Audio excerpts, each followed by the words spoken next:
Mereka bilang anjing adalah sahabat terbaik manusia, tapi terkadang anjing adalah satu-satunya yang berdiri di antara seorang anak dan iblis itu sendiri. Sepatu bot Mickey O'Connor menghantam lantai linoleum ruang gawat darurat dengan tujuan yang jelas. Lengannya mendekap seekor gembala Jerman yang sekarat seberat 27 kg seolah itu adalah darah dagingnya sendiri. Di belakangnya, seorang gadis kecil mengenakan gaun minggu mengikuti dengan sunyi seperti kematian.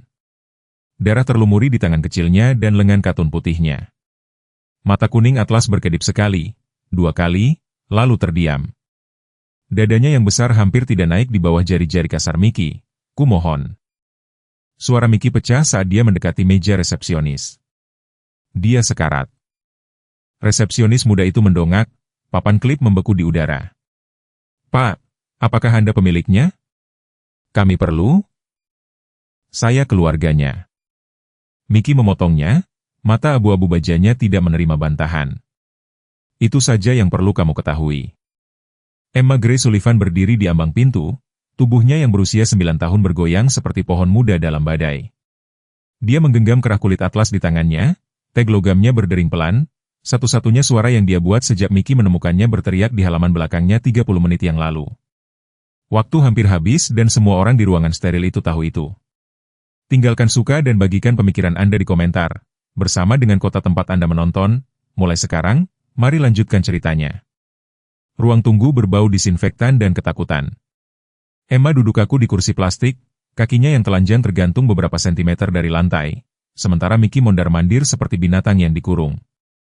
Matahari sore miring melalui tirai Venesia, memberikan bayangan batang penjara di ubin steril. Beberapa jam ke depan sangat kritis, kata Dr. Patricia Morrison, masker bedahnya sudah terpasang. Beberapa patah tulang rusuk, pendarahan internal, kemungkinan trauma kepala. Kami akan melakukan semua yang kami bisa. Itu 20 menit yang lalu. Sekarang Mickey memperhatikan jarum detik merayap di sekeliling jam dinding. Setiap detak, pengingat waktu yang terus berlalu. Dia telah membawa orang dewasa keluar dari gedung yang terbakar, menarik mayat dari logam yang bengkok, tetapi tidak ada yang mempersiapkannya untuk beban seekor anjing yang sekarat dan seorang anak yang diam.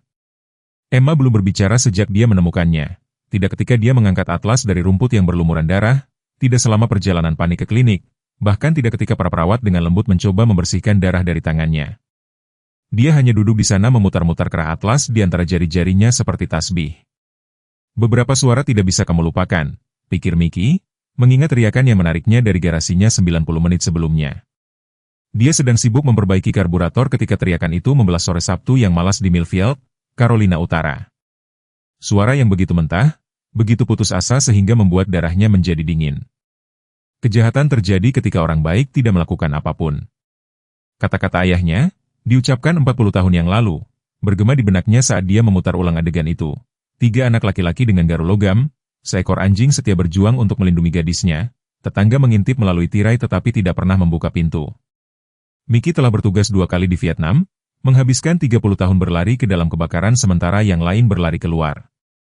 Dia pikir dia telah melihat yang terburuk dari sifat manusia, tetapi menyaksikan anak-anak Henderson itu memukuli binatang tak berdaya sementara seorang anak berteriak minta tolong, itu adalah jenis kegelapan baru. Suara kecil Emma memecah kesunyian. Apakah Atlas bermimpi? Mickey berhenti mondar-mandir. Itu adalah pertama kalinya dia berbicara sejak serangan itu dan suaranya nyaris tidak berbisik. Kurasa begitu, sayang, kata Mickey, duduk di kursi di sampingnya. Anjing bermimpi tentang berlari dan bermain, mengejar. Kupu-kupu. Mama bilang, gembala Jerman punya mimpi khusus. Emma melanjutkan, matanya terpaku pada pintu ruang operasi. Dia bilang mereka bermimpi tentang melindungi orang yang mereka cintai. Tenggorokan Mickey tercekat. Sarah Sullivan telah pergi 6 bulan sekarang, kanker merenggutnya, tepat sebelum Natal. Gadis kecil ini sudah kehilangan terlalu banyak. Melalui jendela ruang tunggu, Mickey bisa melihat matahari mulai turun menuju garis pepohonan. Jam keemasan di selatan, ketika semuanya tampak damai dan sempurna. Tapi dia tahu lebih baik. Terkadang tempat-tempat terindah menyembunyikan rahasia terburuk. Pintu ruang operasi tetap tertutup dan waktu terus berlalu. 6 bulan sebelumnya, pagi Natal telah tiba dengan segar dan cerah di Millfield. Rumah Sullivan di Magnolia Street berdengung dengan keceriaan paksa yang datang ketika semua orang tahu itu mungkin yang terakhir kalinya. Sarah Sullivan duduk bersandar pada bantal di sofa ruang tamu, kerudung warna-warni menutupi sisa rambut kastanyenya, menyaksikan putrinya yang berusia 8 tahun merobek kertas kado dengan kegembiraan yang teguh. Pelan-pelan, sayang. Sarah tertawa, meskipun suaranya terdengar lebih parau dari biasanya. Simpan sedikit kegembiraan untuk hadiah besar. Emma mendongak dari tumpukan buku dan perlengkapan seni yang berserakan di sekeliling kakinya. Ada lagi? Lihat di dekat pohon, sayang. Saat itulah Emma melihatnya. Seikat bulu kemasan dengan cakar yang terlalu besar dan mata kuning cerdas, mengenakan pita merah di lehernya seperti dasi kupu-kupu. Anak anjing gembala Jerman itu baru berusia 10 minggu, tetapi dia duduk diam sempurna seolah dia memahami keseriusan momen itu. Mama! Jeritan kegembiraan Emma memenuhi rumah saat dia merangkak di lantai. Ekor anak anjing itu mulai bergoyang sangat keras sehingga seluruh bagian belakangnya bergoyang. Bobby Sullivan muncul dari dapur, memegang cangkir kopi, menggelengkan kepalanya sambil tersenyum. Sarah menegur, kita sudah membicarakan ini. Anak anjing adalah tanggung jawab besar dan dengan semua yang terjadi. Sudah, Bobby. Sarah menyela suaranya, lembut tapi tegas. Beberapa hal lebih penting daripada kenyamanan. Dia menyaksikan Emma menenggelamkan wajahnya di bulu lembut anak anjing itu. Gembala Jerman tahu banyak hal, Emma. Mereka melihat apa yang orang lain lewatkan. Anak kecil ini akan menjadi istimewa. Emma mendongak ke anak anjing itu, sekarang memanjat ke pangkuannya, meskipun hampir sebesar dirinya. Siapa namanya? Itu terserah kamu, sayang. Tapi ibu berpikir, bagaimana kalau Atlas? Kamu tahu, seperti pria yang memegang dunia. Atlas, Emma mengulangi mencoba nama itu.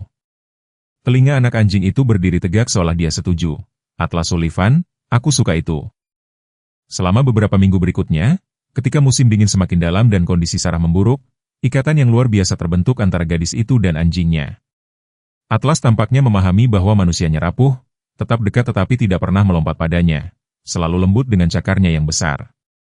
Ketika Emma mengerjakan pekerjaan rumahnya di meja dapur, Atlas berbaring di bawahnya, tubuhnya yang hangat, kehadiran yang menghibur di kakinya. Ketika dia mengalami mimpi buruk tentang kehilangan ibunya, Atlas ada di sana bahkan sebelum dia sepenuhnya bangun, hidungnya yang dingin menyodok tangannya dalam kegelapan. Tetapi Sarahlah yang paling diperhatikan Atlas.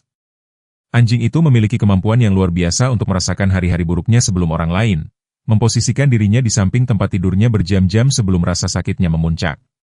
Bobby mulai menggunakan Atlas sebagai sistem peringatan dini, menelepon untuk izin sakit kerja ketika anjing itu menolak meninggalkan sisi Sarah. Sepertinya dia bisa melihat ke dalam dirinya, Bobby curhat kepada Mickey O'Connor suatu malam di bulan Februari. Kedua pria itu menjalin persahabatan melalui kopi bersama di Murphy's Dinner, terikat atas kecintaan mereka pada truk tua dan kepedulian terhadap tetangga mereka. Terkadang aku menangkapnya menatapnya dengan tatapan seperti dia sedang menghafal wajahnya. Mickey mengangguk, memahami lebih dari yang disadari Bobby. Gembala Jerman dibiarkan untuk menjadi penjaga. Sudah menjadi darah daging mereka untuk melindungi apa yang paling penting. Saat musim dingin mencair menjadi awal musim semi, Dr. Sarah menyampaikan berita itu, semua orang telah lama takutkan. Kanker telah menyebar, tinggal beberapa minggu, mungkin sebulan paling lama. Sarah menerima prognosis dengan rahmat yang sama yang telah dia tunjukkan sepanjang penyakitnya, tetapi Atlas tampaknya tahu sebelum manusia melakukannya. Malam sebelum janji dokter, dia menolak meninggalkan kamarnya, berbaring di ambang pintu seperti penjaga. Bobby, Sarah memanggil lemah dari tempat tidur mereka suatu malam di bulan April, suaranya nyaris tidak berbisik. Bawa Emma dan Atlas ke sini. Kita perlu bicara. Bobby menemukan mereka di kamar Emma. Gadis dan anjing meringkuk bersama di tempat tidur twin yang sempit, membaca, di mana pakis merah tumbuh. Untuk ketiga kalinya, kepala Atlas bersandar di bahu Emma, matanya mengikuti kata-kata seolah dia bisa ikut membaca. Mama ingin bertemu kita, kata Bobby lembut. Di kamar tidur utama. Sarah telah menopang dirinya di atas tumpukan bantal. Cahaya sore yang menyaring melalui tirai memberikan kulit pucatnya cahaya halus. Atlas segera memposisikan dirinya di samping tempat tidur, dagunya bertumpu pada kasur tempat Sarah bisa menyentuhnya. Kemarilah, sayang. Sarah menepuk tempat tidur di sampingnya. Emma memanjat dengan hati-hati, memperhatikan tabung dan kabel yang telah menjadi bagian dari kehidupan sehari-hari mereka. Ibu perlu memberitahumu sesuatu yang penting, Sarah memulai tangannya membelai kepala emas Atlas. Ibu akan harus pergi segera. Ke rumah sakit lagi? Tanya Emma, meskipun matanya yang lebar menunjukkan dia sudah tahu jawabannya. Tidak, sayang. Di suatu tempat yang lebih jauh dari itu, di suatu tempat ibu tidak bisa kembali dari sana. Bibir Emma mulai bergetar. Aku tidak ingin ibu pergi. Oh, sayang, ibu juga tidak ingin pergi. Tapi terkadang kita tidak bisa memilih hal-hal ini. Suara Sarah stabil meskipun air mata membasahi pipinya. Tapi inilah yang ibu ingin kamu ingat, ibu tidak benar-benar pergi. Sebagian dari diriku akan selalu bersamamu di sini. Dia menyentuh dada Emma, tepat di atas jantungnya. Dan Atlas, Sarah melanjutkan tangannya, bergerak untuk beristirahat di kepala lebar anjing itu. Atlas akan menjagamu ketika ibu tidak bisa. Dia akan menjadi malaikat pelindungmu, dengan 4 kaki dan ekor. Benar, kan, nak? Ekor Atlas berdebam sekali di lantai kayu keras, seolah menyegel janji. Tapi, Mama. Suara Emma kecil dan ketakutan. Bagaimana jika sesuatu yang buruk terjadi?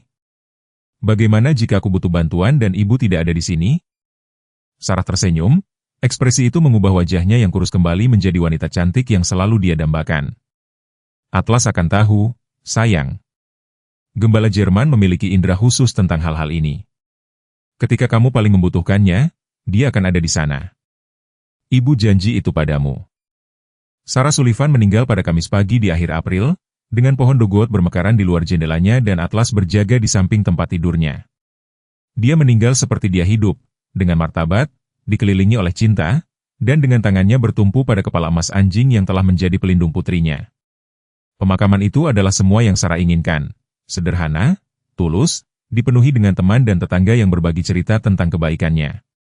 Tetapi bagi Emma, momen terpenting datang ketika mereka meninggalkan pemakaman. Atlas, yang sangat tenang sepanjang kebaktian, tiba-tiba melepaskan diri dari cengkeraman Bobby dan berlari kembali ke kuburan Sarah. Dia berbaring di tanah segar, kepalanya yang besar bertumpu pada cakarnya, dan menolak untuk bergerak. Ayo, nak. Bobby memanggil. Dengan lembut. Sudah waktunya untuk pulang. Tetapi Atlas tidak bergerak. Dia tinggal di sana selama hampir 1 jam, seolah mengucapkan selamat tinggalnya sendiri, sebelum akhirnya bangkit dan berjalan dengan sungguh-sungguh kembali ke mobil. Di bulan-bulan berikutnya, ketika Bobby mencurahkan dirinya ke dalam pekerjaan untuk mengatasi kesedihannya dan Emma berjuang untuk menavigasi dunia tanpa ibunya, Atlas menjadi teman yang konstan dan pelindung yang sengit. Dia mengantar Emma ke bus sekolah setiap pagi dan menunggu di halte setiap sore. Dia tidur di lantai di samping tempat tidurnya. Napasnya menjadi ritme yang menenangkan di rumah yang sunyi. Ketika badai petir bergulir melalui Piedmont Carolina, dia memposisikan dirinya di antara Emma dan suara-suara menakutkan. Kehadirannya yang kuat lebih baik daripada lampu malam manapun. Tuhan yang baik tidak memberimu lebih dari yang bisa kamu tangani, Mickey ingat Sarah pernah berkata. Meskipun dia bertanya-tanya tentang kebenaran dari kebijaksanaan khusus itu saat dia menyaksikan Bobby berjuang dengan menjadi orang tua tunggal dan sikap Emma yang semakin pendiam. Tetapi Atlas tidak pernah goyah, tidak pernah. Anjing itu tampaknya memahami bahwa pekerjaannya lebih besar daripada sekadar menjadi hewan peliharaan. Dia menepati janji kepada seorang wanita yang sekarat, mempertahankan hubungan antara seorang gadis kecil dan ibu yang telah dia kehilangan terlalu cepat. Beberapa ikatan berjalan lebih dalam dari darah, pikir Mickey, mengawasi pintu ruang operasi yang masih belum terbuka. Dia telah melihatnya dalam cara Atlas memposisikan dirinya di antara Emma dan ancaman yang dirasakan, cara telinganya berdiri tegak setiap kali dia berbicara, cara dia tampaknya mengantisipasi kebutuhannya sebelum dia menyuarakannya. Sekarang, duduk di ruang tunggu steril ini dengan Emma menggenggam kerah Atlas seperti garis hidup, Mickey memahami apa yang Sarah lihat pada anak anjing emas itu berbulan-bulan yang lalu. Dia tahu waktunya singkat, tahu putrinya akan membutuhkan perlindungan yang tidak bisa dia berikan. Jadi dia memberi Emma wali terbaik yang bisa dia temukan, seorang gembala Jerman dengan hati yang cukup besar untuk mencintai seorang anak yatim piatu dan keberanian untuk mati melindunginya. Pertanyaannya sekarang adalah apakah keberanian itu akan cukup untuk membawa Atlas pulang.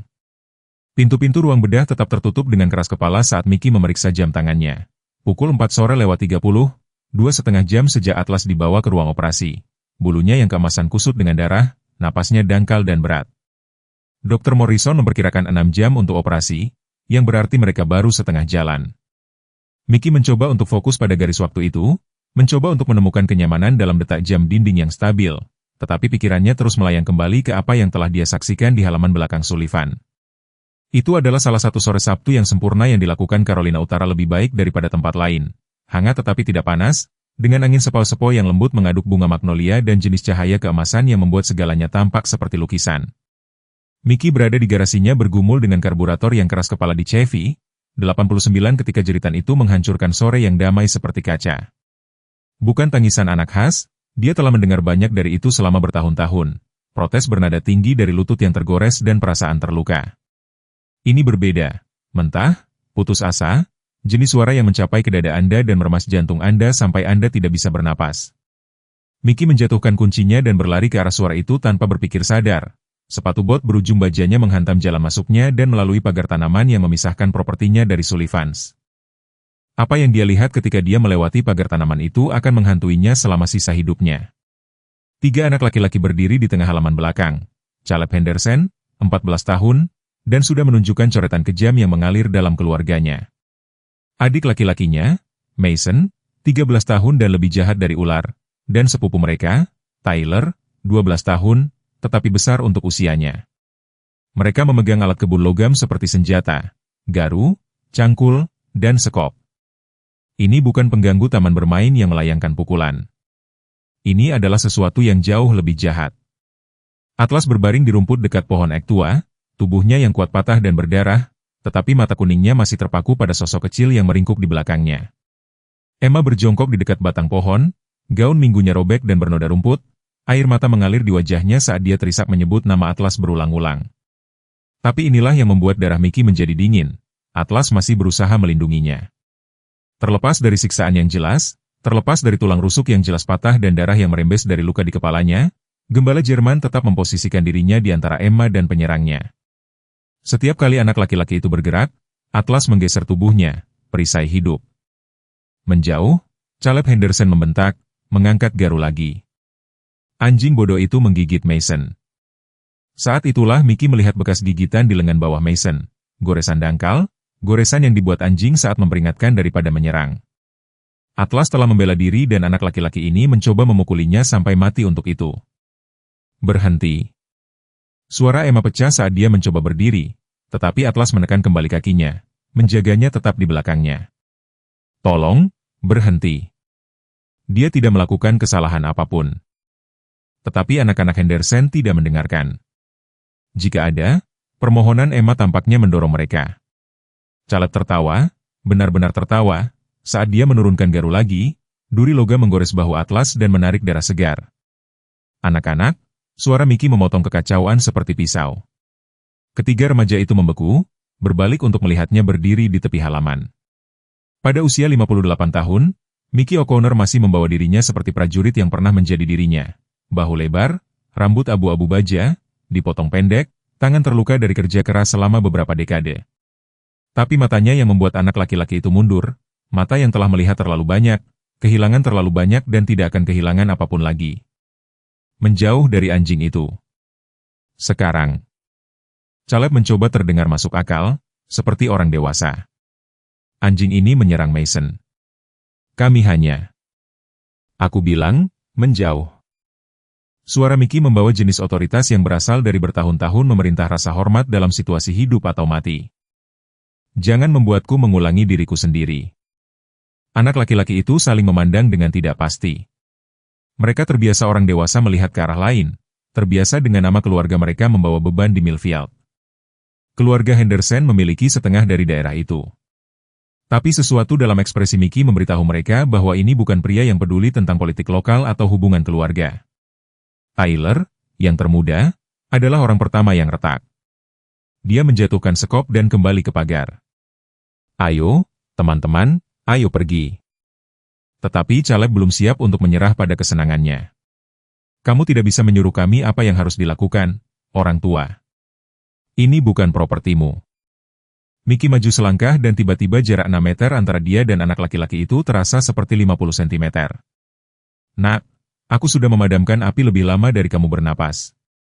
Aku sudah menari anak-anak mati keluar dari rumah yang terbakar karena orang-orang seperti kamu berpikir aturan tidak berlaku untuk mereka. Suaranya sangat pelan.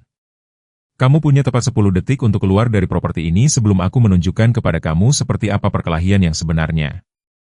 Sesuatu dalam nada suara Mickey, atau mungkin cara tangannya mengepal, akhirnya menembus keberanian remaja Caleb. Anak laki-laki itu melarikan diri, memanjat pagar dan menghilang ke properti Henderson di sebelah. Tetapi tidak sebelum Caleb berbalik untuk berteriak, "Ini belum berakhir, orang tua." Mickey tidak membuang waktu untuk melihat mereka pergi. Dia sudah berlutut di samping Atlas, tangannya yang berpengalaman memeriksa luka, sementara Emma terisak ke dalam bulu anjing itu. "Tenang, nak," gumam Mickey, memperhatikan napas yang berat. Cara mata Atlas kehilangan fokus. "Tenang di sana." Atlas mencoba mengangkat kepalanya, mencoba menjilat wajah Emma sekali lagi, tetapi usahanya terlalu berat. Tubuhnya yang besar menjadi lemas dan untuk sesaat yang menakutkan Mickey berpikir mereka telah kehilangan dia. Apakah dia? Emma tidak bisa menyelesaikan pertanyaan itu. Mickey menempelkan telinganya ke dada Atlas, kelegaan membanjirinya mendengar suara detak jantung, samar tapi stabil. "Dia hidup, sayang. Tapi kita perlu mendapatkan bantuan untuknya sekarang." Saat itulah Mickey memperhatikan sesuatu yang membuatnya merinding. Saat dia menghadapi anak-anak Henderson, dia melihat gerakan di jendela-jendela rumah tetangga, wajah-wajah di balik tirai, orang-orang menyaksikan serangan itu berlangsung, tetapi tidak satupun pintu yang terbuka. Tidak satupun tetangga yang datang untuk membantu seorang gadis berusia 9 tahun dan anjingnya. Pengecut mati 1000 kematian, pikir Mickey, mengingat pepatah lain dari ayahnya. Tetapi anjing pemberani hanya mati sekali, dan biasanya melindungi seseorang yang mereka cintai. Dia mengangkat Atlas selembut mungkin. Anjing-anjing itu, 30 kilogram, terasa seperti tidak ada apa-apanya di lengannya, didorong oleh adrenalin dan amarah. Emma mengikuti tanpa bertanya, tangannya yang kecil menggenggam kerah Atlas saat Mickey membawanya ke truknya. Perjalanan ke rumah sakit hewan kabur karena jalan belakang dan dua-dua putus asa. Mickey telah mendorong fortuanya lebih keras daripada yang dia lakukan selama bertahun-tahun, sementara Emma duduk di kursi penumpang, tangannya di sisi Atlas, merasakan naik turunnya napasnya. "Bicaralah dengannya, sayang," desak Mickey. "Biarkan dia tahu kamu ada di sini." Jadi Emma membisikkan cerita kepada anjingnya yang tidak sadarkan diri, kenangan tentang jalan-jalan pagi Natal di hutan, cara Atlas selalu tahu ketika dia sedih dan akan meletakkan kepalanya yang besar di pangkuannya. Suaranya stabil, lebih kuat dari yang diharapkan Mickey dari seorang anak yang baru saja menyaksikan kebrutalan seperti itu. Sekarang, duduk di ruang tunggu ini dengan cahaya sore memudar di luar jendela, Mickey merasakan beban tanggung jawab menetap di pundaknya seperti mantel berat. Ayah Emma sedang keluar kota dalam salah satu perjalanan bisnisnya yang sering, tidak dapat dihubungi sampai besok. Gadis kecil ini tidak memiliki siapapun kecuali seekor anjing yang sekarat dan seorang tetangga yang sudah mengecewakan terlalu banyak orang dalam hidupnya. Tetapi tidak hari ini, tidak kali ini. "Tuan O'Connor," suara kecil Emma menariknya dari pikiran gelapnya. "Mengapa mereka menyakiti Atlas?" "Dia tidak pernah menyakiti siapapun." Mickey menatap mata coklat lebar itu, mata Sarah, dan merasakan hatinya sedikit lebih hancur. "Bagaimana Anda menjelaskan kejahatan kepada seorang anak? Bagaimana Anda memberitahu seorang anak berusia 9 tahun bahwa beberapa orang menyakiti orang lain hanya karena mereka bisa?" "Aku tidak tahu, sayang," katanya akhirnya. "Beberapa orang punya kekejaman dalam diri mereka yang tumbuh seperti gulma jika tidak ada yang mencabutnya sejak awal." Emma mengangguk dengan sungguh-sungguh, seolah penjelasan itu sangat masuk akal baginya. Kemudian dia mengejutkannya dengan menambahkan, "Mama bilang Atlas akan tahu kapan aku paling membutuhkannya." Aku pikir dia tahu hari ini." Tenggorokan Mickey tercekat. "Aku pikir mamamu benar tentang itu. Seorang anjing akan mati untukmu, tetapi seorang pria akan membiarkanmu mati untuk apa-apa." Pikiran itu menghantam Mickey seperti pukulan fisik saat dia mengingat semua wajah di jendela itu, semua tetangga yang telah memilih keselamatan daripada keberanian. Tetapi Atlas tidak memilih keselamatan. Bahkan patah dan berdarah, dia telah memilih cinta. Lampu neon berdengung di atas kepala saat Mickey mondar-mandir di ruang tunggu untuk apa yang terasa seperti yang ke-100 kalinya. Pukul 6:15 sore. Atlas telah berada di ruang operasi selama hampir 3 jam dan Dr. Morrison telah memperingatkan mereka bahwa itu bisa memakan waktu 6 jam. Emma duduk meringkuk di kursi plastiknya, masih menggenggam kerah kulit. Matanya terpaku pada pintu ruang operasi seolah dia bisa memaksa mereka untuk membuka melalui tekad belaka. Saat itulah Sheriff Johnny S1 MCH Pronunciation Creadi berjalan melalui pintu masuk utama, Sepatu botnya bergema di lantai linoleum. Mickey telah mengenal Johnny sejak sekolah menengah, ketika mereka berdua masih muda dan bodoh dan berpikir dunia masuk akal. Sekarang Johnny mengenakan beban 30 tahun di bidang penegakan hukum di pundaknya dan Mickey bisa melihat keengganan di mata teman lamanya. Mickey. Johnny mengangguk lalu menatap Emma dengan ekspresi lembut yang diperuntukkan bagi anak-anak dalam krisis. Nona Emma, aku sangat menyesal tentang Atlas. Emma tidak menanggapi, bahkan tidak mengakui kehadirannya. Dia hanya terus menatap pintu ruang operasi itu. Perlu menanyakan beberapa pertanyaan padamu, Mickey? Johnny melanjutkan suaranya, dengan hati-hati netral. Tentang apa yang terjadi sore ini. Mickey merasakan sesuatu yang dingin menetap di perutnya. Tentu, Johnny, mari kita keluar. Tetapi saat mereka bergerak menuju pintu, Johnny mengejutkannya dengan mengatakan, sebenarnya mungkin lebih baik jika kita berbicara secara pribadi di kantor polisi. Saat itulah Mickey tahu nada hati-hati, bahasa formal, saran untuk pergi ke kantor polisi daripada berbicara di sini. Johnny tidak hanya mengumpulkan informasi, dia sedang menyelidiki. Mickey, apakah kamu pikir aku tersangka dalam sesuatu? Johnny, Rahan Serif S1MCHI Pronunciation Grady menegang hampir tak terlihat. Perlu mendapatkan pernyataanmu yang tercatat. Itu semua prosedur standar ketika ada insiden yang melibatkan anak di bawah umur. Insiden yang melibatkan anak di bawah umur, bukan penyerangan terhadap seorang anak dan anjingnya, bukan serangan brutal oleh preman remaja.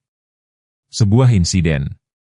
Dan Mickey merasakan tangannya mengepal sebelum dia memaksanya untuk rileks. Aku tidak meninggalkan Emma, kata Mickey pelan. Ayahnya sedang keluar kota dan dia tidak punya orang lain sekarang. Sebenarnya, kata Johnny, dan Mickey menangkap sesuatu dalam suaranya.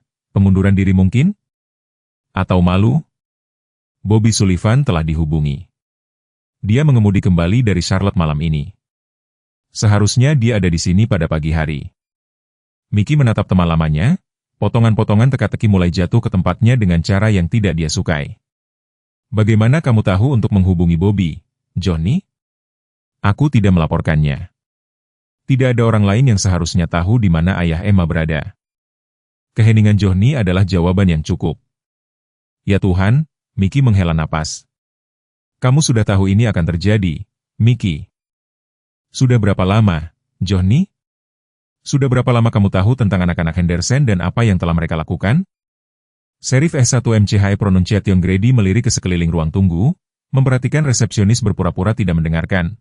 Teknisi hewan, tiba-tiba sangat tertarik dengan dokumennya. Kita harus membahas ini di tempat lain. Tidak, suara Mickey membawa jenis baja yang telah membawanya melalui 2 kali tur di Vietnam dan 30 tahun berlari ke dalam gedung yang terbakar. Kita akan membahasnya di sini, sekarang juga. Gadis kecil itu sudah cukup menderita. Dan aku tidak meninggalkannya sehingga kamu bisa membuat cerita tentang bagaimana ini hanya anak laki-laki yang menjadi anak laki-laki. Johnny menghela napas. Suara seorang pria yang telah membawa beban terlalu lama. Keluarga Henderson. Mereka memiliki pengaruh di daerah ini, Mickey, lebih dari yang kamu tahu. Pengaruh macam apa? Jenis yang membuat masalah menghilang. Jenis yang mencegah penyelidikan tertentu bergerak maju. Suara Johnny turun hingga nyaris tidak berbisik. Jenis yang bisa mengakhiri karir jika kamu terlalu memaksakannya. Mickey merasa ruangan itu berputar sedikit.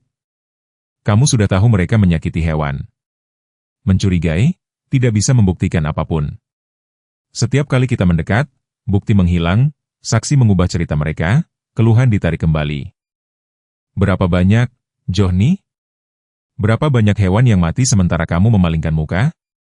Wajah Serif S1MCHI Pronunciation Grady abu-abu karena malu. 7 yang kita ketahui. Anjing, kebanyakan, 1 kucing. Semuanya milik keluarga yang tidak bisa melawan. Keluarga yang tidak bisa melawan. Ibu tunggal, orang tua, orang seperti keluarga Sullivan, masih berduka dan rentan. Mickey merasa mual. Buah jatuh tidak jauh dari pohonnya, katanya, mengingat pepatah lama ayahnya. Tapi kadang-kadang seluruh kebun itu busuk. Mickey, kamu tidak mengerti posisi saya. Tom Henderson memiliki setengah dari wilayah ini. Saudaranya ada di Dewan Kota. Keponakannya menjalankan perusahaan terbesar di kota. Jika saya menyerang mereka tanpa bukti kuat, jika kamu menyerang mereka, suara Mickey meninggi, menyebabkan Emma menoleh untuk pertama kalinya sejak Johnny tiba. Mickey memaksa suaranya kembali turun. Johnny, anjing gadis kecil itu berjuang untuk hidupnya karena 3 anak laki-laki memutuskan untuk menggunakannya sebagai latihan menembak. Bukti apa lagi yang kamu butuhkan? Ini rumit. Tidak, ini tidak rumit. Mickey melangkah lebih dekat ke teman lamanya, cukup dekat untuk melihat ketakutan di mata Johnny. Ini hal yang paling sederhana di dunia.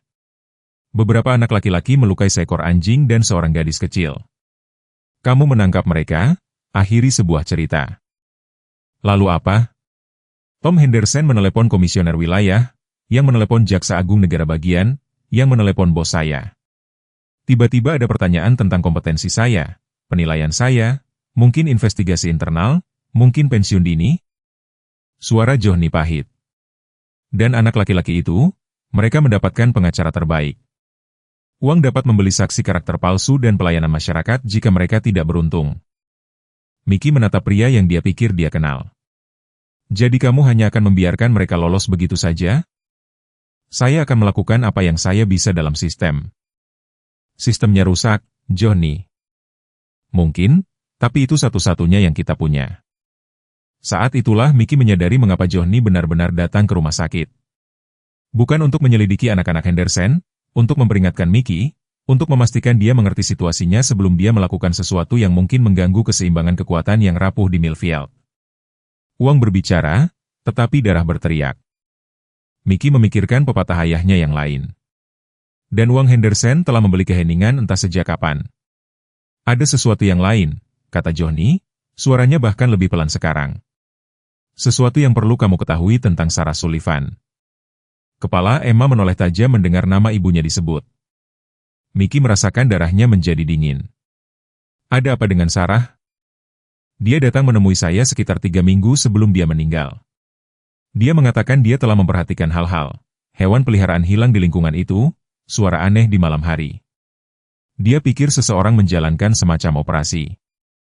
Operasi macam apa? Perkelahian anjing mungkin, atau membiarkan anjing agresif untuk dijual. Dia punya teori bahwa seseorang mencuri hewan peliharaan keluarga untuk digunakan sebagai umpan. Johnny berhenti. Saya bilang saya akan menyelidikinya, tapi saya tidak melakukannya. Kamu mulai melakukannya. Lalu dia meninggal. Dan Bobby sangat terpukul. Dan saya pikir, Johnny mengangkat bahu tak berdaya.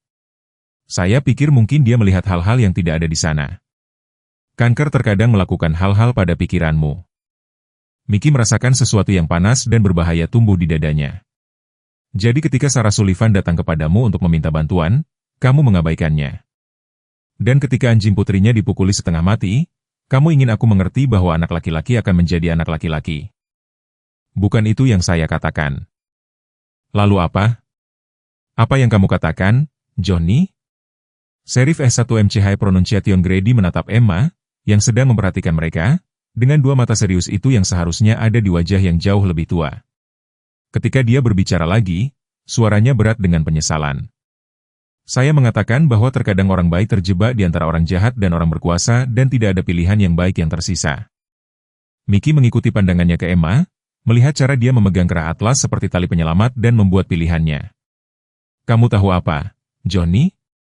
Saya pikir kamu salah tentang itu. Saya pikir selalu ada pilihan.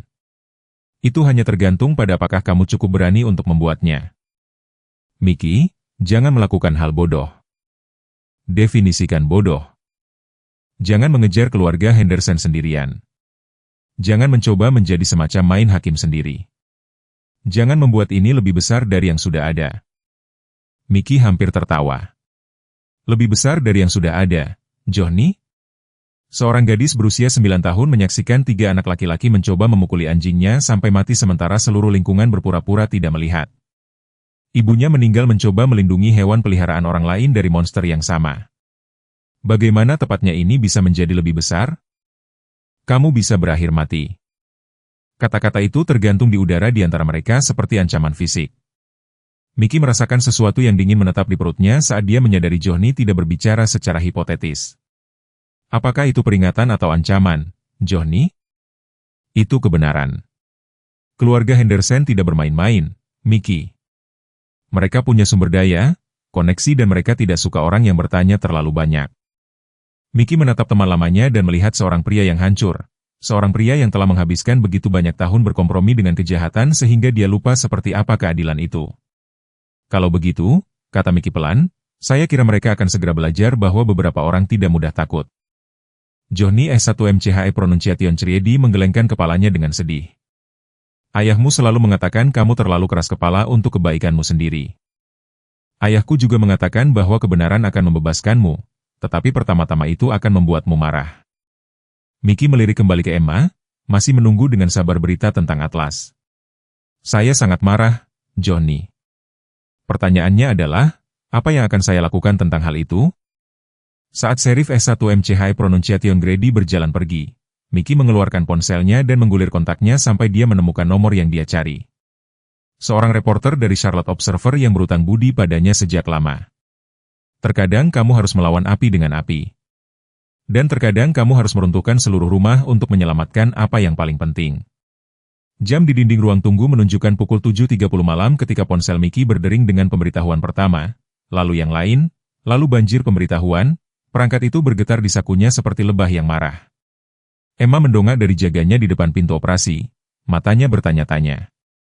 Hanya pesan, kata Mickey, mengeluarkan ponselnya. Apa yang dia lihat membuatnya tersentak. 67 panggilan tidak terjawab, 234 pesan teks. Wartawan Charlotte Observer yang dia hubungi 2 jam lalu telah bergerak cepat, lebih cepat dari yang diharapkan Mickey. Cerita itu sudah tayang di situs web surat kabar, lengkap dengan foto kera Atlas yang berlumuran darah dan gaun Emma yang robek yang telah diambil Mickey. Serangan anjing di Millfield, seorang anak setempat menyaksikan remaja memukuli hewan peliharaan keluarga hingga hampir mati, baca judul utama. Tetapi subjudul itulah yang membuat denyut nadi Mickey berpacu. Tetangga menyaksikan. Tidak ada yang membantu. Mickey menggulir bagian komentar, menyaksikan angka-angka itu naik secara real time. 50 komentar, lalu 100, lalu 200. Cerita itu dibagikan di seluruh platform media sosial lebih cepat dari api di bulan Agustus. Ini memilukan. Di mana orang dewasa? Anak laki-laki itu seharusnya berada di penjara. Tidak hanya mendapat teguran.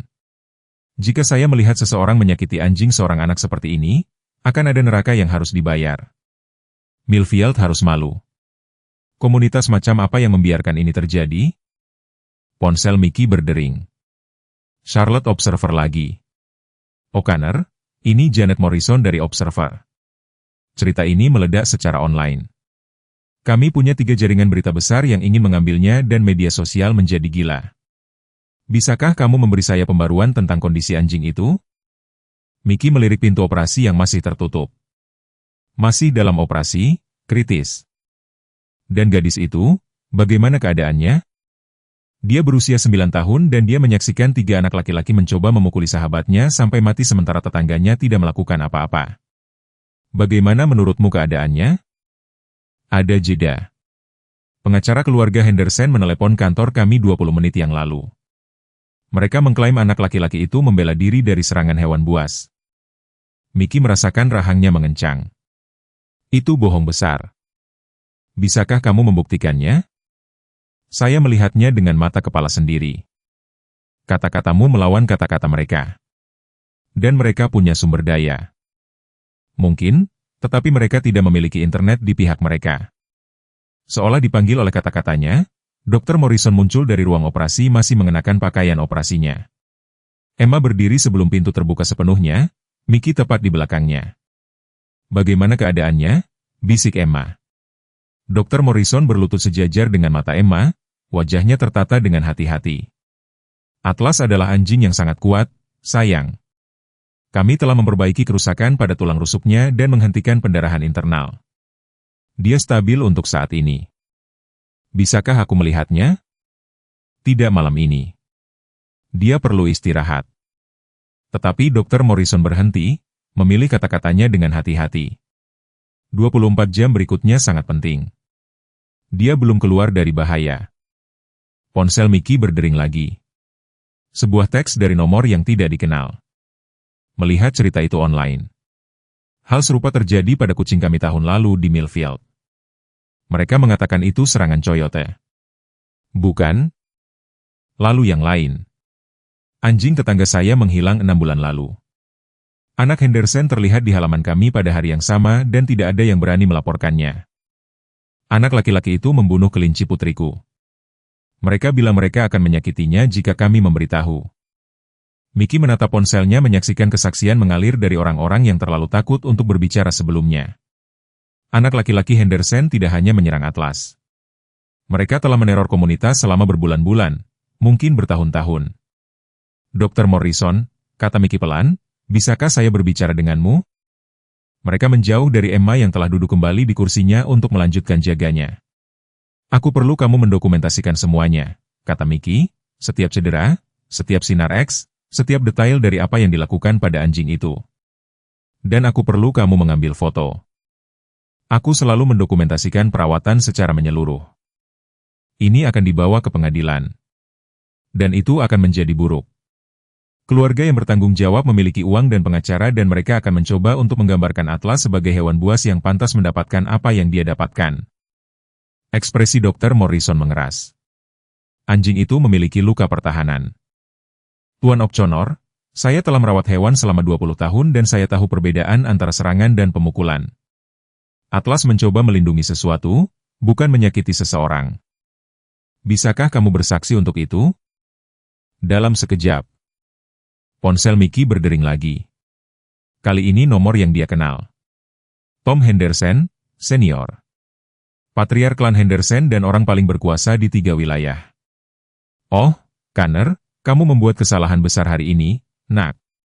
Suara itu dingin, terpelajar, dengan jenis ancaman yang datang dari seumur hidup memiliki kekuasaan atas kehidupan orang lain. Tuan Henderson, saya terkejut mendengar dari Anda. Kamu punya tepat 1 jam untuk menarik kembali cerita itu dan mengeluarkan permintaan maaf publik kepada keluarga saya. Kalau tidak, hal-hal akan menjadi sangat tidak menyenangkan bagimu. Mickey merasakan sesuatu yang dingin dan berbahaya menetap di dadanya. Apakah itu ancaman, Tom? Itu janji. Kamu pikir kamu tahu bagaimana kota ini bekerja, tetapi kamu tidak tahu apa-apa. Besok pagi kamu akan menganggur, diusir, dan menghadapi tuntutan hukum yang akan mengikatmu di pengadilan selama dekade berikutnya. Kamu tahu apa, Tom? Saya sudah memikirkan tentang pensiun. Jangan main-main denganku, nak. Aku bisa menghancurkanmu. Mungkin. Tapi inilah masalahnya. Aku tidak punya apa-apa lagi untuk dipertahankan. Istriku sudah meninggal 8 tahun, anak-anakku tinggal di California dan aku terlalu tua untuk memulai kembali di tempat lain. Jadi jika kamu ingin menghancurkan seorang lelaki tua bangkrut karena melindungi seorang gadis kecil dan anjingnya, silakan. Ada jeda panjang. Kamu tidak mengerti apa yang kamu hadapi.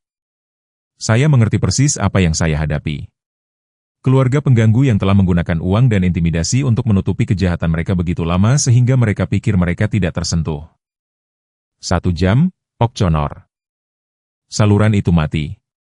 Mickey menatap ponselnya, lalu ke Emma yang duduk di kursi plastiknya, masih memegang kerah Atlas.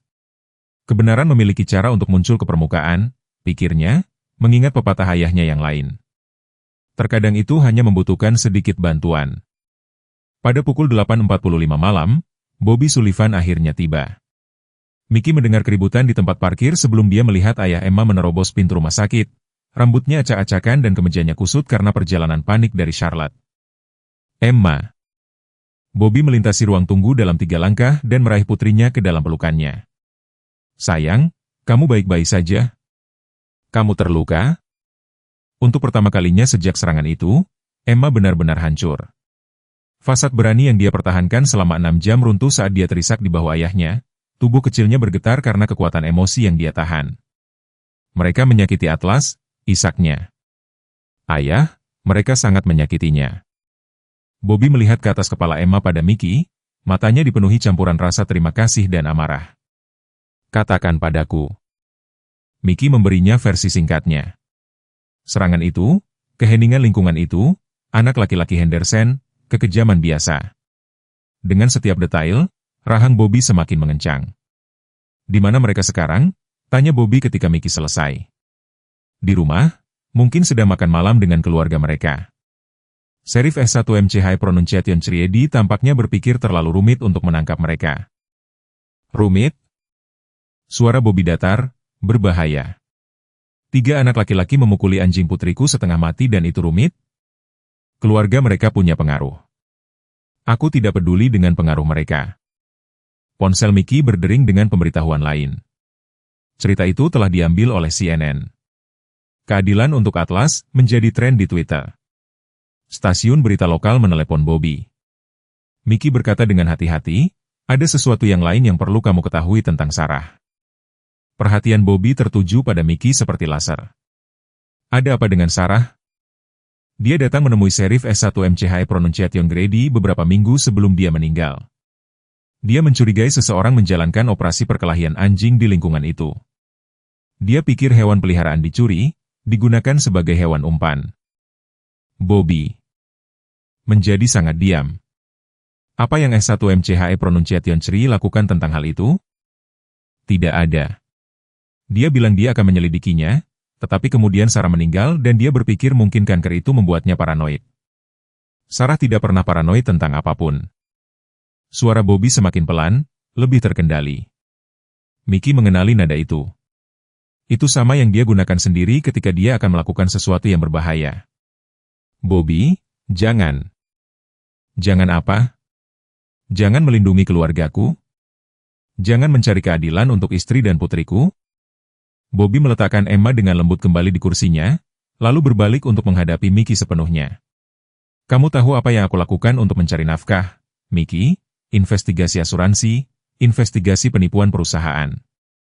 Aku menghabiskan hari-hariku mengikuti jejak kertas, mengungkap konspirasi, membuktikan bahwa orang dengan uang dan kekuasaan tidak kebal hukum. Senyum Bob setajam pisau. Dan kamu tahu apa yang baru saja aku sadari? Aku telah melakukan investigasi di tempat yang salah. Mickey merasakan hawa dingin antisipasi. Apa maksudmu?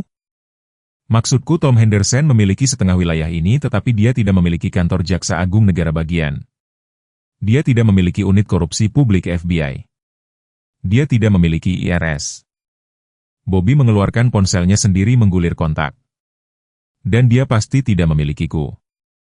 Bobby, hati-hati. Orang-orang ini berbahaya. Begitu juga aku. Bobby menunduk ke Emma, yang telah berhenti menangis tetapi sedang mengawasi kedua pria itu dengan 2 mata tua itu. Istriku mencoba melindungi komunitas ini dan mati untuk itu. Putriku menyaksikan sahabatnya dipukuli berdarah sementara tetangga bersembunyi di balik tirai mereka. Hati-hati keluar dari jendela sekitar 6 jam yang lalu. Ponsel Mickey berdering. Janet Morrison dari Observer lagi. Mickey, kamu perlu melihat ini. Seseorang baru saja membocorkan video serangan itu ke ruang berita kami. Itu rekaman kamera keamanan dari salah satu rumah tetangga. Mickey merasakan jantungnya berhenti berdetak. Video itu sangat jelas menunjukkan semuanya. Anak laki-laki itu merencanakannya, Atlas melindungi Emma, pemukulan, kamu tiba dan menakut-nakuti mereka. Dan Mickey. Itu juga menunjukkan setidaknya 6 tetangga menonton dari jendela mereka dan tidak melakukan apa-apa. Ya Tuhan. Itu menjadi lebih buruk. Kami baru saja mendapat telepon dari seseorang yang mengaku sebagai pelapor anonim. Dia mengatakan mereka memiliki dokumen yang membuktikan keluarga Henderson telah membayar pejabat setempat selama bertahun-tahun untuk menutupi kejahatan putra mereka. Mickey menatap Bobby yang sedang menatap ponselnya sendiri dengan ekspresi kepuasan yang suram.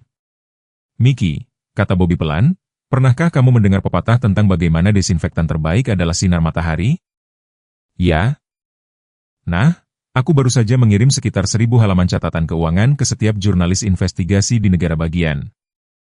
Senyum Bobby sedingin musim dingin. Keluarga Henderson akan segera sangat akrab dengan konsep transparansi. Kamu bisa lari, tetapi kamu tidak bisa bersembunyi dari apa yang benar. Mickey berpikir, terkadang keadilan hanya membutuhkan orang yang tepat untuk berhenti takut. Minggu pagi tiba dengan abu-abu dan dingin, dengan jenis gerimis yang meresap ke tulangmu dan tetap di sana. Mickey telah menghabiskan malam di ruang tunggu rumah sakit tidur sebentar-sebentar di kursi yang tidak nyaman, sementara Emma terus berjaga di samping kandang pemulihan Atlas. Anjing gembala Jerman itu telah sadar sekitar tengah malam, mata ambernya menemukan wajah Emma melalui jeruji kandang sebelum melayang tertutup lagi. Tetapi apa yang Mickey bangunkan itulah yang membuat darahnya menjadi dingin. Layar ponselnya menunjukkan 43 panggilan tidak terjawab dan lebih dari 300 pesan teks. Van berita lokal telah tiba pada pukul 5 pagi, mendirikan perimeter di sekitar rumah sakit hewan. Pada pukul 6 pagi ada pengunjuk rasa baik untuk maupun melawan keluarga Henderson berkumpul di tempat parkir. Dan pada pukul 7 pagi, ketika Dr. Morrison dengan lembut memberitahu mereka bahwa kondisi Atlas telah memburuk selama malam itu, Mickey menyadari mereka tidak lagi berurusan dengan insiden lokal. Ini telah menjadi cerita nasional. Napasnya berat, Dr. Morrison menjelaskan, wajahnya muram saat dia membawa Mickey dan Emma ke area pemulihan. Kami pikir mungkin ada komplikasi yang tidak kami tangkap saat operasi, pendarahan internal yang kami lewatkan, atau pembengkakan di sekitar jantungnya. Emma menempelkan wajahnya ke jeruji kandang, tangan kecilnya menjangkau untuk menyentuh kaki Atlas. Napas anjing itu memang dangkal. Setiap napas adalah perjuangan yang terlihat. Apakah dia akan mati? Tanya Emma, suaranya sangat pelan sehingga Mickey harus berusaha keras untuk mendengarnya. Dr. Morrison berlutut di sampingnya. Kami melakukan segala yang kami bisa, sayang, tetapi Atlas sangat sakit. Saat itulah Bobby Sullivan kembali dari apa yang dia sebut secara misterius sebagai membuat beberapa panggilan. Wajahnya terpasang dalam garis keras dan Mickey dapat melihat amarah yang hampir tidak terkendali membara di matanya.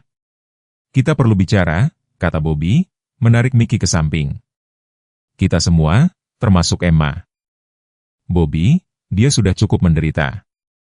Dia perlu mendengar ini, karena apa yang baru saja aku pelajari mengubah segalanya. Mereka berkumpul di ruang konferensi kecil yang ditawarkan Dr. Shell Morrison dengan ramah. Emma duduk meringkuk di kursi yang terlalu besar, masih memegang kerah Atlas, sementara Bobby mondar-mandir seperti binatang yang dikurung. Mickey telah melihat ekspresi itu sebelumnya di wajah pria yang telah menemukan bahwa mereka telah menjalani kebohongan. Keluarga Henderson, Bobby mulai, suaranya tegang, dengan amarah terkendali, telah menjalankan apa yang merupakan perusahaan kriminal di wilayah ini selama lebih dari 1 dekade. Perusahaan macam apa? Tanya Mickey, meskipun dia curiga dia sudah tahu. Perkelahian anjing, tetapi tidak hanya perkelahian anjing. Mereka secara sistematis menargetkan hewan peliharaan keluarga, mencuri mereka untuk digunakan sebagai hewan umpan atau untuk melatih anjing petarung mereka. Tangan Bobby mengepal menjadi tinju. Kantor Jaksa Agung Negara Bagian telah membangun kasus selama 2 tahun, tetapi mereka tidak dapat membuat saksi untuk maju. Semua orang terlalu takut. Emma mendongak, matanya lebar seperti Atlas. Ekspresi Bobby melunak saat dia berlutut di samping kursi putrinya. Ya, sayang, seperti Atlas, mereka telah mengawasi rumah kita sejak Mama meninggal, menunggu saat yang tepat. Mengapa tidak ada yang menghentikan mereka? Karena mereka memiliki orang-orang yang seharusnya menghentikan mereka. Suara Bobby menjadi pahit. Sheriff S1 MCH Pronunciation Grady, komisioner wilayah, setengah dari Dewan Kota, semua dari mereka baik mengambil uang atau terlalu takut untuk bertindak. Mickey merasakan sesuatu yang dingin dan mematikan menetap di dadanya. Dan Sarah menyadarinya. Itulah mengapa dia pergi menemui S1 MCH Pronunciation Grady 3 minggu sebelum dia meninggal. Dia mendokumentasikan semuanya. Hewan peliharaan yang hilang, suara aneh di malam hari, kendaraan yang datang dan pergi dari properti Henderson pada jam-jam yang aneh. Bobby mengeluarkan folder manila tebal berisi dokumen. Aku menemukan semua catatannya kemarin ketika aku pulang untuk mengepak barang-barang Emma. Catatan macam apa? Plat nomor, tanggal, waktu, foto cedera pada hewan. Dia bahkan menemukan rekaman percakapan yang dia dengar secara kebetulan. Suara Bobby sedikit retak. Dia sedang membangun kasus, Mickey. Dia mencoba melindungi seluruh komunitas. Emma berbicara, suaranya kecil tapi jelas. Apakah mereka menyakiti Mama karena dia mencoba membantu? Keheningan yang menyusul memekakan telinga. Mickey melihat wajah Bobby menjadi pucat, melihat kemungkinan mengerikan. Terbit di matanya. Bobby, kata Mickey hati-hati, bagaimana tepatnya Sarah meninggal? Kanker. Kanker pankreas stadium 4. Dokter mengatakan itu agresif, itu datang dengan cepat. Suara Bobby hampir tidak lebih dari bisikan. Tapi sekarang aku bertanya-tanya. Kanker pankreas dapat diinduksi. Toksin tertentu diberikan dari waktu ke waktu? Ya Tuhan. Aku sudah meminta otopsi. Kantor Jaksa Agung Negara Bagian sedang mempercepatnya. Bobby menatap putrinya, yang sedang mendengarkan dengan ekspresi yang sama, terlalu tua yang telah dia kenakan sejak serangan itu. Emma, aku perlu kamu memahami sesuatu, ibumu tidak hanya berani, dia mencoba menyelamatkan keluarga lain agar tidak mengalami apa yang kita alami saat ini. Emma mengangguk dengan sungguh-sungguh. Dia adalah pahlawan. Ya, sayang, dia adalah pahlawan. Saat itulah Dr. De Morrison muncul di ambang pintu. Wajahnya mendesak. Tuan O'Connor, Tuan Sullivan, Anda perlu melihat ini sekarang. Mereka mengikutinya ke meja depan di mana sebuah televisi kecil menunjukkan berita pagi. Suara pembawa berita itu serius saat dia berbicara tentang rekaman properti keluarga Henderson. Berita terbaru, pagi ini, agen federal telah menggerebek properti Millfield milik pengusaha Tom Henderson Senior sehubungan dengan penyelidikan yang sedang berlangsung terhadap kekejaman terorganisir terhadap hewan dan korupsi publik. Penggerebekan itu terjadi hanya beberapa jam setelah rekaman video yang mengganggu muncul yang menunjukkan putra-putra remaja Henderson secara brutal menyerang seekor anjing keluarga, sementara pemiliknya yang berusia 9 tahun berteriak minta tolong. Rekaman yang menyusul membuat perut Mickey mual. Video kamera keamanan dari salah satu rumah tetangga menunjukkan serangan itu secara rinci yang mengerikan. Rencana awal, kekejaman biasa, upaya putus asa Atlas untuk melindungi Emma, bahkan saat dia dipukuli hingga pingsan. Tetapi apa yang membuat darah Mickey mendidih adalah apa yang terjadi selanjutnya. Tembakan jelas dari setidaknya 6 tetangga menonton dari jendela mereka, termasuk seorang wanita yang benar-benar merekam dengan ponselnya alih-alih meminta bantuan. Video itu, yang secara anonim dibocorkan ke beberapa outlet berita semalam, juga menunjukkan momen-momen setelah serangan itu, ketika pensiunan petugas pemadam kebakaran Michael O'Connor tiba dan menghadapi para penyerang. Mickey menyaksikan dirinya di layar membawa Atlas ke truknya sementara Emma mengikuti. Dia tampak lebih tua dari yang dia rasakan, lebih lelah. Tetapi ada sesuatu dalam ekspresinya yang mengingatkannya pada pria yang dulu, pria yang berlari ke gedung-gedung yang terbakar karena seseorang harus melakukannya. Jaksa federal mengatakan kasus ini adalah bagian dari penyelidikan yang lebih besar terhadap apa yang mereka sebut sebagai salah satu jaringan kekejaman terhadap hewan yang paling luas di Tenggara. Suara pembawa berita itu digantikan oleh suara seorang wanita berwajah tegas mengenakan jaket jaksa federal. Kami memiliki bukti pola sistematis pencurian, penyiksaan, dan pembunuhan hewan yang mencakup banyak wilayah dan melibatkan korupsi di berbagai tingkat pemerintahan daerah. Ini bukan kasus remaja yang bertindak di luar batas. Ini adalah kegiatan kriminal terorganisir yang dilindungi oleh jaringan pejabat yang dibeli. Emma menyaksikan layar dengan mata coklat yang serius itu menangkap setiap kata. Ketika berita beralih ke cuaca, dia menatap Mickey dan berkata, mereka membunuh anjing lain seperti Atlas. Ya, sayang, mereka melakukannya. Dan mereka membunuh Mama karena mencoba menghentikan mereka. Mickey merasakan tenggorokannya menutup. Kita belum tahu pasti, tapi kamu pikir begitu. Itu bukan pertanyaan. Mickey menatap Bobby, yang sedang menatap layar televisi, dengan ekspresi amarah mutlak. Ya, Emma, aku pikir begitu. Saat itulah monitor kondisi Atlas mulai berbunyi panik. Dr. Morrison bergegas melewati mereka menuju area pemulihan, memanggil tim bedahnya. Melalui pintu kaca, Mickey dapat melihat tubuh anjing gembala Jerman itu kejang-kejang, napasnya menjadi lebih berat. Apa yang terjadi? Teriak Emma, menekan kaca. Tubuhnya mati. Dr. Morrison memanggil ke bahunya saat dia menyiapkan suntikan. Sistemnya tidak tahan lagi stres. Emma menoleh ke Mickey, air mata mengalir di wajahnya. Dia sekarat karena mereka terlalu menyakitinya. Mickey berlutut di sampingnya, matanya sendiri terbakar. Tidak, sayang, jika Atlas meninggal, itu karena dia sangat mencintaimu. Dia bersedia mati melindungimu. Itu tidak sama. Tapi seharusnya dia tidak perlu mati. Tidak, Mickey setuju, suaranya serak karena emosi. Seharusnya tidak. Morrison keluar dari ruang pemulihan, melepas sarung tangannya dengan tangan gemetar. Kami sudah menstabilkannya lagi, tapi nyaris. Organ-organnya gagal berfungsi. Bahkan jika dia bertahan dalam beberapa jam ke depan, dia akan membutuhkan beberapa operasi, pemulihan berbulan-bulan dan tidak ada jaminan dia akan menjadi anjing yang sama seperti dulu. Emma menyeka matanya dengan punggung tangannya. Apakah dia masih mengenali aku? Sayang, dia akan selalu mengenalmu. Pertanyaannya adalah apakah tubuhnya akan cukup kuat untuk mengimbangi hatinya. Saat itulah pintu ruang konferensi terbuka dan Sheriff S1 MCH Pronunciation Criedi masuk. Tapi dia tidak sendirian. Di belakangnya datang dua pria dengan jaket Marshal Federal dan seorang wanita yang Mickey kenali dari rekaman berita sebagai jaksa federal. Tuan O'Connor, Tuan Sullivan, kata Sheriff S1MC High Pronunciation Grady, suaranya berat dengan rasa malu. Orang-orang ini perlu berbicara denganmu. Jaksa federal melangkah maju, ekspresinya serius tapi ramah. Saya asisten jaksa AS Rebecca Chen. Saya ingin secara pribadi berterima kasih kepada kalian berdua atas keberanian kalian dalam mengungkap kasus ini. Karena tindakan kalian, kami dapat menangkap 12 orang pagi ini, termasuk 3 pejabat daerah dan seluruh keluarga Henderson. Mickey merasakan kepuasan yang suram.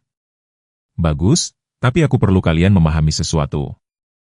Chen melanjutkan, kasus ini akan dibawa ke pengadilan dan itu akan menjadi buruk. Pembela akan mencoba menggambarkan Atlas sebagai hewan yang ganas dan Emma sebagai saksi yang tidak dapat diandalkan. Mereka akan mengklaim ini semua adalah kesalahpahaman. Biarkan mereka mencoba, kata Bobby pelan. Kami punya bukti video dan jejak dokumen yang sudah bertahun-tahun. Kami tahu. Tapi persidangan bukan hanya tentang bukti, ini tentang cerita, dan kami membutuhkan Emma untuk menceritakan kisahnya. Emma menatap jaksa, wajahnya yang muda menunjukkan tekad yang membuat Mickey teringat akan ibunya. Apa yang ingin kau aku katakan? Kebenaran, sayang, hanya kebenaran. Oke. Kata Emma sederhana. Tapi aku ingin mengatakannya di mana Atlas bisa mendengarku, karena ini juga ceritanya. Mata seorang anak melihat apa yang tidak dilihat orang dewasa, pikir Mickey, mengingat kata-kata ayahnya. Kadang-kadang dibutuhkan seorang anak berusia 9 tahun untuk menunjukkan kepada orang dewasa seperti apa keberanian sebenarnya. Kebenaran akan membebaskanmu, tetapi pertama-tama itu akan membuatmu marah. Mickey sangat marah. Tapi untuk pertama kalinya sejak mimpi buruk ini dimulai, dia juga berharap. Keadilan akhirnya datang ke Millfield. Hasil otopsi tiba pada hari Selasa pagi, tepat 2 minggu setelah Atlas pertama kali membuka matanya di kennel pemulihan. Mickey duduk di samping Emma di tempat yang telah menjadi tempat berjaga permanen mereka. Ketika Bobby masuk dengan amplop manila yang sepertinya berbobot 1000 pon. Atlas masih hidup, nyaris. Anjing gembala Jerman itu telah selamat dari 3 operasi lagi. Masing-masing kritis, masing-masing membuatnya sedikit lebih lemah. Tapi mata kuningnya masih mengikuti gerakan Emma dan ekornya masih berhasil bergoyang sedikit ketika dia berbicara kepadanya. Dr. Morrison menyebutnya ajaib, Mickey menyebutnya cinta, menolak untuk melepaskan. Laporan toksikologi, kata Bobby, suaranya hampa saat dia duduk di seberang mereka.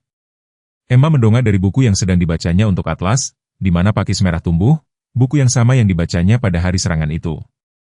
Apa katanya, Ayah? Bobby menatap putrinya yang berusia 9 tahun, anak ini yang sudah melihat terlalu banyak, yang terpaksa tumbuh terlalu cepat. Ibumu diracun, sayang, selama beberapa bulan. Seseorang memasukkan sesuatu ke dalam makanan atau minumannya yang menyebabkan kanker menyebar lebih cepat dari seharusnya. Emma mengangguk seolah ini membenarkan sesuatu yang sudah diketahuinya.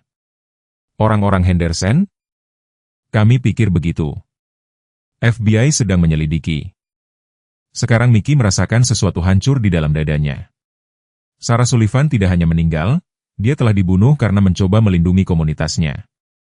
Dan sekarang putrinya duduk di rumah sakit hewan menyaksikan sahabatnya berjuang untuk hidupnya karena monster yang sama telah mencoba menghancurkan satu-satunya hal yang ditinggalkan Sarah untuk melindungi Emma. Tuan O'Connor, suara Emma kecil tapi mantap, maukah kau membantuku menulis sesuatu?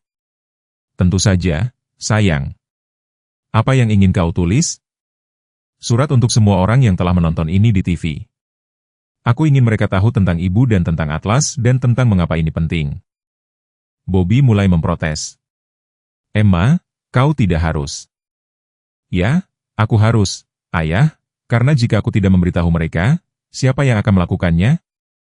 Sore itu, surat Emma diposting di situs web Charlotte Observer. Dalam beberapa jam, surat itu telah dibagikan ribuan kali di media sosial. Kata-kata sederhana seorang gadis berusia 9 tahun entah bagaimana menembus semua kompleksitas hukum dan manuver politik untuk mencapai inti dari apa sebenarnya kasus ini. Nama saya Emma Sullivan dan saya berusia 9 tahun. Anjing saya, Atlas, terbaring di rumah sakit hewan karena beberapa anak laki-laki mencoba membunuhnya saat saya menonton. Ibu saya meninggal karena dia mencoba menghentikan keluarga anak laki-laki itu dari menyakiti hewan lain. Sekarang semua orang berbicara tentang hukum dan pengadilan dan keadilan, Tetapi saya ingin memberitahu Anda apa yang sebenarnya terjadi. Atlas bukan hanya seekor anjing. Dia sahabat saya, pelindung saya, dan hadiah terakhir yang diberikan ibu saya sebelum dia pergi ke surga. Ketika anak laki-laki itu melompati pagar kami dengan alat logam, Atlas tidak memikirkan dirinya sendiri, dia memikirkan saya. Dia berdiri di antara saya dan orang-orang yang ingin menyakiti saya dan dia tidak pernah bergerak. Bahkan ketika mereka memukulnya begitu keras sehingga saya pikir mereka akan membunuhnya. Orang dewasa di lingkungan saya menyaksikan itu terjadi dan tidak membantu. Mereka menutup gorden mereka dan pura-pura tidak melihat. Tetapi Tuan Mickey mendengar saya berteriak dan dia datang berlari. Dia menyelamatkan Atlas dan dia menyelamatkan saya, dan dia bahkan tidak terlalu mengenal kami. Itulah yang seharusnya dilakukan orang dewasa. Ibu saya selalu mengatakan bahwa cinta tidak menghitung biaya. Atlas membuktikan itu. Dia akan mati untuk saya, dan dia mungkin masih mati. Tetapi bahkan jika dia melakukannya, saya ingin semua orang tahu bahwa beberapa hal layak dilindungi. Bahkan jika itu menakutkan, bahkan jika itu sulit, bahkan jika orang-orang yang kuat tidak menginginkannya. Saya merindukan ibu saya setiap hari. Saya takut Atlas akan mati, tapi saya tidak menyesal.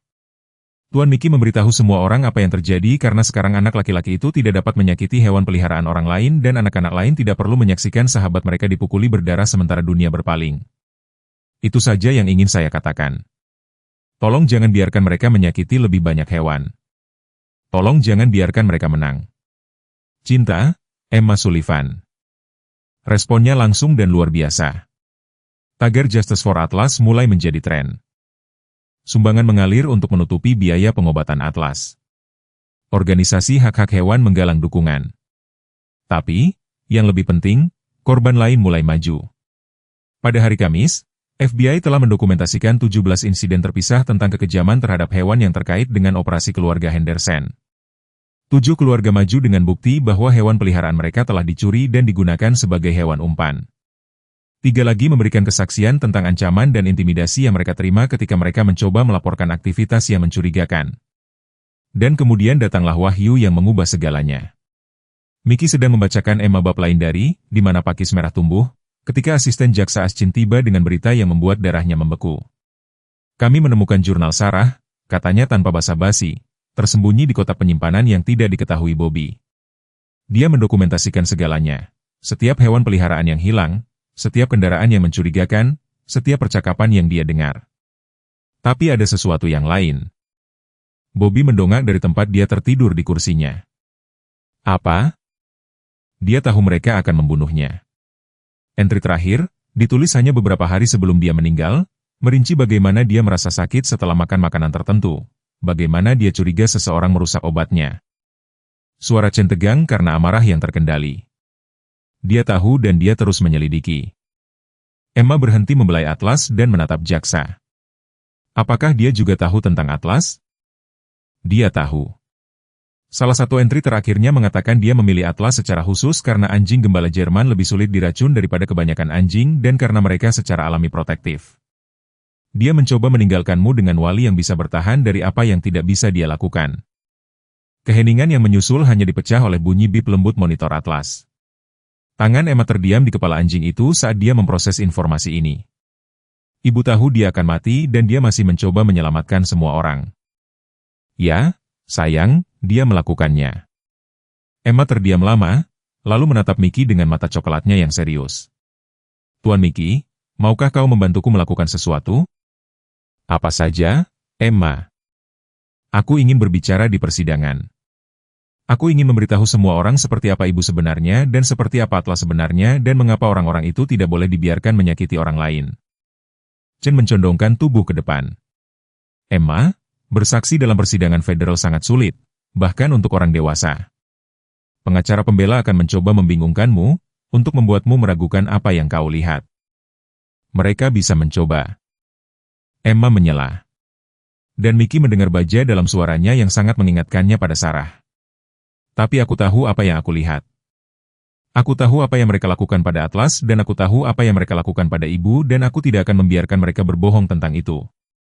Malam itu, saat Mickey duduk di samping kennel Atlas mengawasi anjing itu tidur, dia merenungkan betapa banyak yang telah berubah dalam 2 minggu. Anjing gembala Jerman itu masih hidup, meskipun masih kritis. Keluarga Henderson berada dalam tahanan federal. Sheriff S1 MCHE Pronunciation Grady telah mengundurkan diri dengan memalukan. Dan Emma Sullivan, yang dulunya adalah gadis kecil yang pemalu dan berduka hanya 14 hari yang lalu, telah menemukan suara yang didengar di seluruh dunia. Tapi Mickey tahu bagian tersulit masih ada di depan. Persidangan akan brutal. Pembela akan menyerang segalanya. Kredibilitas Emma, karakter Atlas, bahkan kondisi mental Sarah sebelum kematiannya. Mereka akan mencoba menggambarkan anak laki-laki Henderson sebagai remaja yang disalahpahami dan keluarga mereka sebagai pilar masyarakat, yang secara tidak adil menjadi sasaran kampanye media yang penuh dendam. Tuan Mickey, suara Emma lembut dalam cahaya redup ruang pemulihan. Ya, sayang. Apakah kau takut tentang persidangan? Mickey mempertimbangkan untuk berbohong, mengatakan padanya semuanya akan baik-baik saja, bahwa keadilan selalu menang pada akhirnya. Tapi Emma sudah melihat terlalu banyak untuk mempercayai kebohongan yang nyaman. Ya, aku takut. Tapi bukan karena persidangannya sendiri. Aku takut tentang apa yang mungkin terjadi padamu karena harus menghidupkan kembali semua ini di depan orang asing. Emma terdiam sejenak, tangannya bertumpu di sisi Atlas, merasakan naik turunnya napasnya yang stabil. Ibu dulu mengatakan bahwa keberanian bukan tentang tidak takut. Ini tentang melakukan apa yang benar bahkan ketika kau takut. Ibumu adalah wanita yang bijaksana. Dia memang bijaksana. Dan dia meninggalkanku Atlas untuk membantuku menjadi berani. Suara Emma semakin kuat. Orang-orang itu berpikir mereka bisa menakut-nakuti kami agar diam, tetapi mereka tidak mengerti. Atlas hampir mati melindungiku, dan ibu meninggal melindungi semua orang. Aku tidak akan membiarkan itu sia-sia.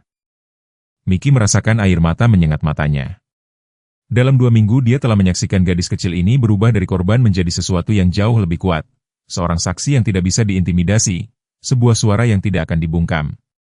Darah akan berbicara, pikirnya, mengingat pepatah ayahnya yang lain. Keberanian Sarah Sullivan hidup dalam putrinya, sama seperti cintanya hidup dalam anjing gembala Jerman yang patah tetapi menyembuhkan yang menolak untuk menyerah. Persidangan akan dimulai dalam 6 minggu. Pembela memiliki uang, koneksi, dan beberapa pengacara terbaik di negara itu. Tapi Mickey memiliki sesuatu yang mulai dia pikirkan mungkin lebih kuat. Dia memiliki kebenaran dan seorang gadis berusia 9 tahun yang cukup berani untuk menceritakannya. Apa yang tidak membunuhmu membuatmu lebih kuat. Emma Sullivan telah melalui neraka, tetapi dia muncul darinya sebagai sesuatu yang tidak pernah diharapkan musuhnya. Seseorang yang tidak bisa dipatahkan, tidak bisa dibeli, dan tidak akan dibungkam. Keluarga Henderson telah melakukan satu kesalahan krusial. Mereka mencoba menghancurkan hadiah terakhir yang ditinggalkan Sarah Sullivan, pelindung putrinya dan suara putrinya. Sebaliknya, mereka telah menempa keduanya menjadi senjata yang tidak bisa mereka kalahkan. 6 minggu kemudian, Emma Gray Sullivan berdiri di podium di pusat komunitas Millfield, tubuhnya yang kecil dikerdilkan oleh mikrofon, tetapi suaranya terdengar jelas ke setiap sudut ruangan yang penuh sesak. Atlas duduk di sampingnya, masih mengenakan rompi penyangga, tetapi sekarang cukup kuat untuk mengangkat kepalanya tinggi-tinggi, mata kuningnya waspada dan bangga. Persidangan telah berakhir 3 hari yang lalu dengan putusan bersalah di seluruh dewan. Keluarga Henderson menghadapi hukuman puluhan tahun di penjara federal. Sheriff S1 MCHE Pronunciation Grady telah mengaku bersalah atas tuduhan konspirasi. Cincin perkelahian hewan yang telah meneror daerah itu selama lebih dari 1 dekade akhirnya dihancurkan. Tapi pertemuan ini bukan tentang kemenangan hukum, ini tentang penyembuhan. Ibu saya selalu mengatakan bahwa rumah bukanlah tempat asal Anda. Ini adalah tempat seseorang mencintai Anda kembali. Emma memulai, suaranya mantap, meskipun ratusan wajah menatapnya. Untuk waktu yang lama setelah dia meninggal, saya tidak berpikir saya punya rumah lagi. Kemudian Atlas terluka dan saya pikir saya akan kehilangan satu-satunya keluarga yang saya miliki. Dia berhenti, tangannya menemukan kepala Atlas. Anjing gembala Jerman itu bersandar padanya, menyentuh ekornya, memberikan goyangan lembut. Tapi sesuatu yang luar biasa terjadi. Orang-orang yang bahkan tidak saya kenal mulai peduli pada kami. Tuan Mickey menjadi seperti kakek bagi saya. Dr. Morrison berjuang untuk menyelamatkan Atlas ketika semua orang mengatakan itu tidak ada harapan. Ayah pulang dan ingat bagaimana menjadi ayah saya lagi. Dan kalian semua, Emma menunjuk ke kerumunan. Anda menunjukkan kepada saya bahwa kadang-kadang orang asing dapat menjadi keluarga ketika Anda sangat membutuhkan mereka. Mickey menyeka matanya memikirkan perjalanan panjang yang telah membawa mereka ke sini. Atlas tidak akan pernah menjadi anjing yang sama seperti sebelum serangan itu. Dia lebih mudah lelah dan cuaca dingin membuat luka lamanya sakit, tetapi semangatnya tidak terpatahkan, kesetiaannya tak tergoyahkan. Ibu meninggal karena mencoba melindungi hewan orang lain, Emma melanjutkan. Atlas hampir mati melindungiku, tetapi mereka berdua mengajariku sesuatu yang penting. Cinta tidak menghitung biaya. Ketika Anda benar-benar mencintai seseorang, Anda akan melakukan apapun untuk menjaganya tetap aman. Dia menatap langsung ke bagian di mana beberapa pendukung keluarga Henderson masih duduk, wajah mereka keras karena kebencian. Saya memaafkan orang-orang yang menyakiti kami karena ibu akan menginginkan saya melakukannya, tetapi saya tidak akan pernah lupa dan saya tidak akan pernah berhenti berbicara untuk mereka yang tidak dapat berbicara untuk diri mereka sendiri. Emma turun dari podium disambut tepuk tangan meriah, Atlas berjalan dengan mantap di sampingnya. Mereka berjalan ke tempat Bobby dan Mickey menunggu, di mana Dr. Morrison berdiri dengan air mata berlinang, di mana sebuah komunitas yang pernah berpaling dalam diam sekarang berdiri bersatu dalam melindungi orang yang tidak bersalah. Di luar, matahari sore melukis segalanya dalam nuansa emas dan harapan. Emma berlutut di samping Atlas di bawah pohon magnolia yang sama tempat Sarah pernah membacakan cerita dan berbisik, "Kita berhasil, nak. Kita menepati janji kita." Atlas menekan hidungnya ke pipinya dan di suatu tempat dalam angin Carolina yang lembut, Mickey hampir bisa mendengar suara Sarah Sullivan mengatakan apa yang selalu diyakininya. Terkadang suara-suara terkecil membawa kebenaran terbesar, dan cinta sejati, selalu menemukan cara untuk menang. Terkadang kisah-kisah yang paling kuat bukanlah tentang pahlawan super atau selebriti. Ini tentang orang-orang biasa yang menemukan keberanian luar biasa ketika semuanya tampak hilang. Emma Sullivan baru berusia 9 tahun ketika kejahatan mencoba menghancurkan semua yang dia cintai. Tetapi dia menemukan sesuatu yang tidak dapat dipatahkan oleh sejumlah uang atau kekuasaan. Ikatan yang tak tergoyahkan antara seorang anak dan teman setianya, dan kekuatan yang datang dari komunitas yang akhirnya memutuskan untuk berdiri dan melakukan apa yang benar. Atlas, anjing gembala Jermannya, hampir mati melindunginya, seperti ibunya telah meninggal melindungi orang lain, tetapi kisah mereka mengingatkan kita bahwa bahkan di saat-saat tergelap kita, cinta menemukan cara untuk menang. Apakah Anda berusia 55 atau 68 tahun? Apakah Anda telah menghadapi pertempuran Anda sendiri dengan kehilangan, ketidakadilan, atau merasa tidak terlihat di dunia yang tampaknya telah melupakan kesopanan dasar? Suara Emma menggemakan kebenaran yang perlu kita semua dengar. Keberanian bukanlah tentang tidak takut. Ini tentang melakukan apa yang benar bahkan ketika Anda takut. Terkadang dibutuhkan seorang anak untuk mengingatkan kita orang dewasa seperti apa kekuatan sebenarnya. Atlas selamat, Emma menemukan suaranya, keadilan menang, dan pada akhirnya, cinta benar-benar menang. Ceritakan di komentar momen apa dalam hidup Anda yang mengharuskan Anda menemukan keberanian yang tidak Anda ketahui. Pernahkah Anda menyaksikan seseorang menunjukkan jenis kesetiaan yang ditunjukkan Atlas? Bagikan cerita Anda. Kami ingin mendengar bagaimana cinta telah menang dalam hidup Anda sendiri.